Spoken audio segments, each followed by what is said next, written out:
Hello and welcome to Reconnective Life community. My name is Sandy Kreager and I'm going to tell you a little bit about myself and my journey to reconnective healing. I'm going to describe myself the way that I really feel. I feel I'm a spiritual being having a human experience. I'm sure many of you feel that same way. And as my roles on this earth, I'm a wife, I'm a mother, I'm a daughter, a sister, a friend, a reconnective healing practitioner, and a social worker. I've been in social work for over 30 years, actually. I've worked in the medical field and also in the school system. And I currently have an office where I practice therapy and reconnective healing. And I'm going to tell you a little bit about how I got there. In 2004, I was in an accident, and it was very serious. I was hit in the head very seriously. I had an injury. I was sliced across here, and my eyebrow was in 3 pieces. I had 27 stitches. My eye bled. My skull had a crack in it. The gel behind my eye had an injury. And even more than all of that is my nerves were severed across here. And it caused me a lot of pain. And I was in a 4-year journey to healing. I received many medical procedures. I ended up with nerve damage that went from here to the back of my head, like in a rectangle. I also had floaters that were going across my eye on a regular basis. I had to have my eye checked behind, I had to go to an ophthalmologist to watch my eye because I had some damage behind my eye, and they had to watch it to make sure that nothing more serious was going to come out of this. I received all kinds of medical treatment and was put on medications, which I did not do well on. And it was a long journey for me. I had nerve blocks done here in mid-Michigan where I live, and then I also went down to the University of Michigan and had some treatment there, and nothing would last. Nothing would last. It might last 3 to 4 weeks, and then I would be suffering again. And even when I was doing better in that time, the medication that I was on caused me to be very tired. Oftentimes I slurred my words. And you know what was probably a big part of my problem is I was a social worker. I still did my job. I didn't talk about my injury to anyone except my husband. And so I had a lot of suffering by myself. I just felt like no one wanted to hear it, and I was a strong person that should be able to handle it. And let me tell you a little bit about the nerve damage. From here to here to here to here, in a rectangle, like I said before, I had nerve damage. So across here I had pickiness. It felt like worms were crawling across my head. It would itch. And it was 24 hours a day. In fact, after I was in the accident, I didn't even tell my doctor for a year. I was so upset initially by what had happened to my face. And also I had these floaters going across. I didn't know if I was going to lose my vision in this eye. But it was a journey. And in that journey, I became depressed and kind of reclusive a little bit. And I'm a very social person. So I got depressed, and one day I was laying in bed, and it was a Saturday morning, and I turned the TV on, And I had 2 small children at this time as well. So I was trying to also be a really good mother, but it did interfere with that as well. I get very tired, like I said. And anyway, long story short, I got really down, and I just felt like oftentimes I had thoughts of like not even wanting to live, which wasn't like me. I'm a very faithful person. And it was a scary and dark time. And, I would call out to God to help me. And one morning, I was laying in bed and I turned the TV on and I was just going through the stations. And up popped this lady. She was someone I had never seen before. She was a minister of some type. And for some reason, I stopped and she said, "Do you want to be healed?" And I said, "Hell yes, I do.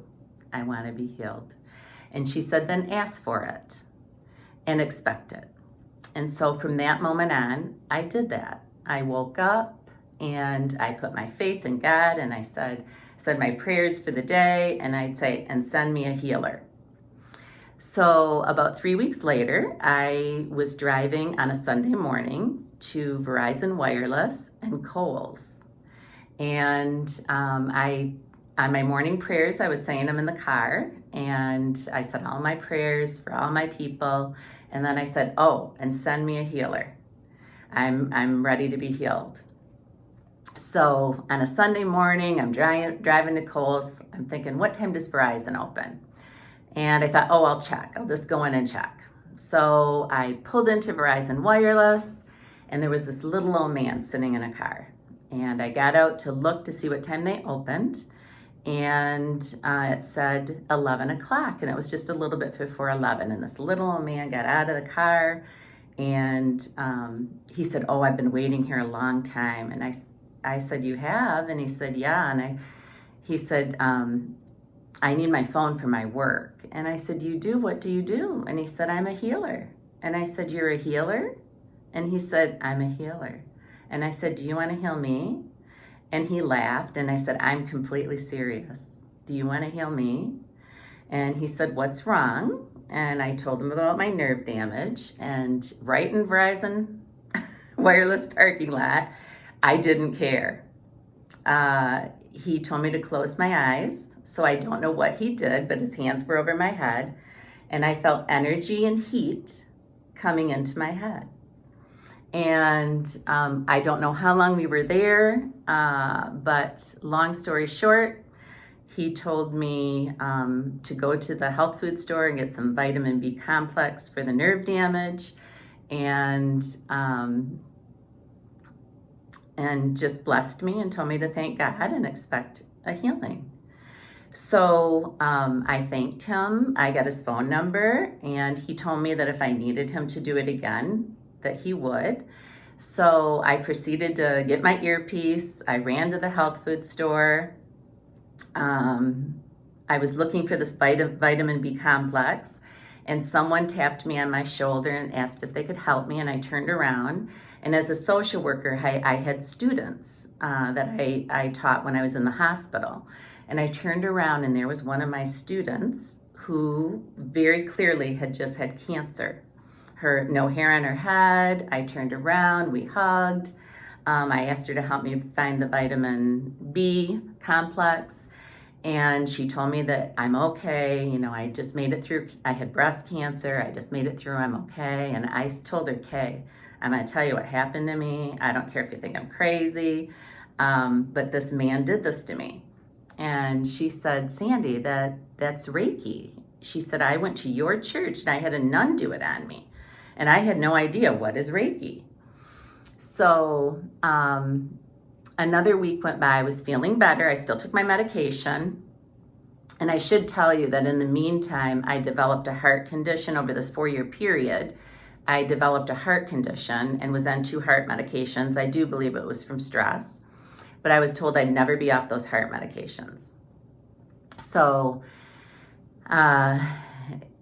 I took the vitamin B complex. A week went by. I called this man to ask him questions like, how did he know how to do this? and what exactly was it? And he just told me he didn't know why. He just, as a young person, felt this energy around him, and so he told me he could do it on me at home. And I didn't understand, but once again, I didn't care.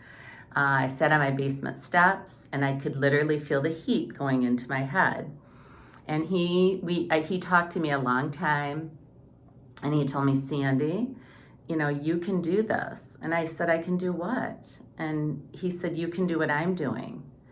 And I said, what? And he said, just remember I said that.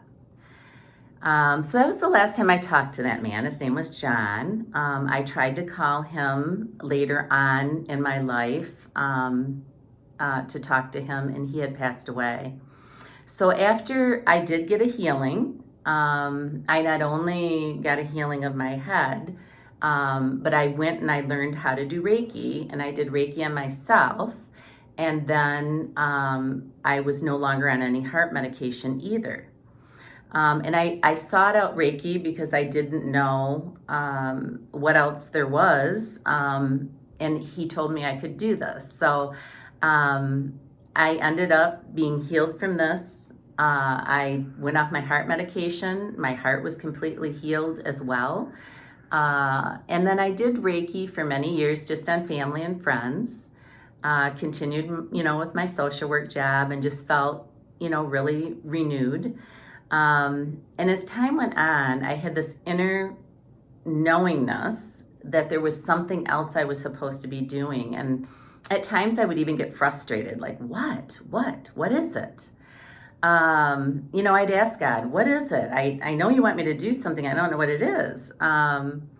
And then one day I was on the computer and I was searching for things, and up popped Dr. Eric. And I would watch him, and I watched all his videos. Every video I could see, I watched it. And I ended up getting his training. In 2017, I went to Detroit, Michigan, where he came where I lived, and I did the portal, and I did my training. And then in August, I didn't know how I was ever going to do this, but once you become aware of the Reconnective Healing frequencies, you will have major synchronicities in your life, and you'll be in the now, and you'll know about it. Our life is full of ups and downs. That's life. Life ebbs and flows just like the waves. And when you enter into the world of Reconnective Healing, you live in awareness, and you're just you're flowing with it. Instead of fighting it, you're flowing with it. And I went to California, and that was a story in and of itself. We can talk about that later, of how that happened. And I met Kimberly, who's another life leader in Detroit, and we ended up in California together, and are friends to this day.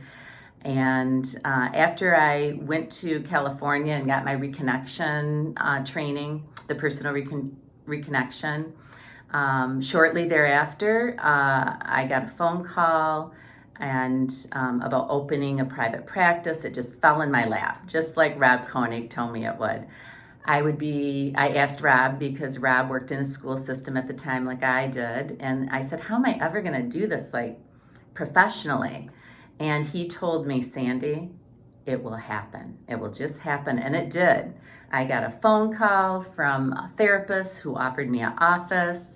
And I met with the people there and said, hey, I do energy work. It's called Reconnective Healing. Do you have any problem with that? No one had a problem with it. And so I do counseling, I do reconnective healing, and I love it. One thing I just want to share with you before I close is that in my reconnection that I had done by Donna Casca, I do believe her last name was, on the second day of my reconnection, I heard this voice, and it's the last thing before the end of the personal reconnection, which is unbelievably healing, and it's just gives you the awakening of these frequencies that is above and beyond, and it just is a knowingness that you have. that your life is going to proceed and you're going to be okay no matter what. But this is what I heard, and I'm going to end with this. What I heard was, be in the now, stay in the now. Be in the now and stay in the now. And I have reminders on my phone that show up and tell me that, because you know what? If you're in the now, your life unfolds in a very beautiful way, step by step, moment by moment. So welcome to this community, and we'll talk again soon.